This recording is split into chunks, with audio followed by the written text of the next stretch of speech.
Well, that is one of our pre-event favourites, Jack Monkhouse, a former winner here on the Alpine Rally, but he's not going to win this year. This is why. Looks like a 3 or a 4 through the Ford. 3.3k next call. Jack, got to say, big disappointments on the opening day of the Alpine Rally. Issues in stage 2. Talk us through those 2 stages and what happened. Yes, Colin, probably a bit of a rusty driver in the first stage, which I guess a lot of people in the same boat.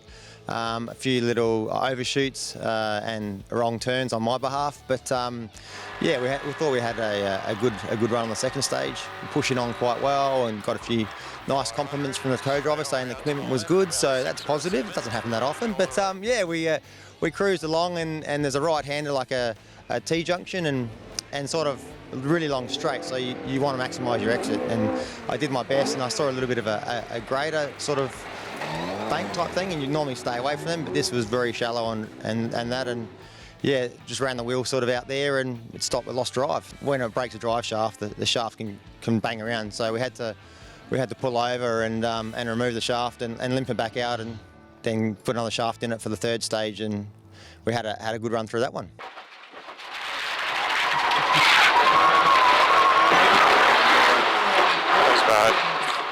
Axle, diff, what's that? Working a shaft, I reckon?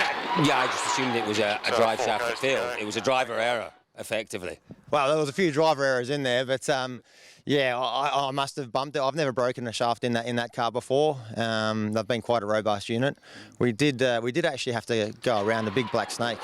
Broken an axle, is it? Yep. The black snake? The one that I saw. I don't know, was it on the stage? Were you on the stage? Yes. Yeah, I saw that when I was driving. It was massive. Genuinely massive. It scared which scared me a lot. Yeah, it's actually on 18K. You see me going, oh, check out that black snake. It's a good one.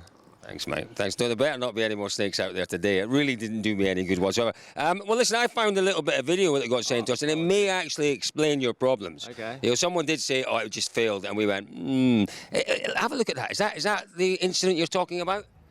Well, that is exactly where Dale says, read the roads to the best of your ability, and the road was actually a sweeping left-hander, and he's yelling at me, spectators turn right, and I've set the car up to turn left, and I'm going, hang on, there's bunting there. So I did gather up, but obviously, I did.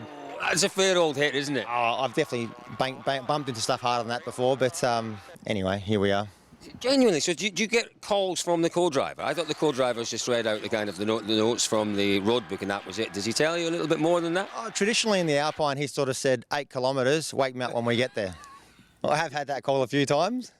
You know, for one of Australia's very best co-drivers, that's a little bit harsh. I think it was quite funny because the left line he was taking through the spectator point was much faster if we were supposed to be turning left.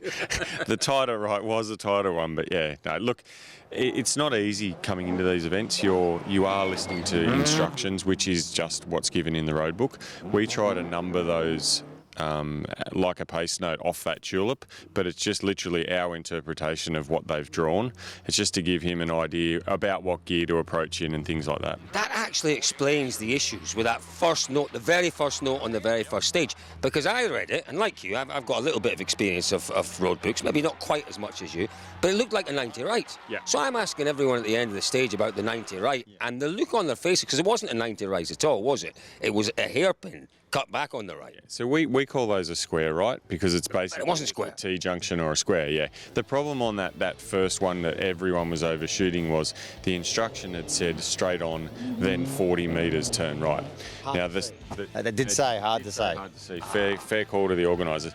But the first straight on was absolutely totally hidden. It was just a tiny little wheel track. So everyone's assumption was that the first road you saw was the straight on. It wasn't. That was already the turn right. So it was very difficult, and that's why everyone went straight ahead. Someone like me who'd have been driving a lot more slowly, I'd have seen it. Obviously.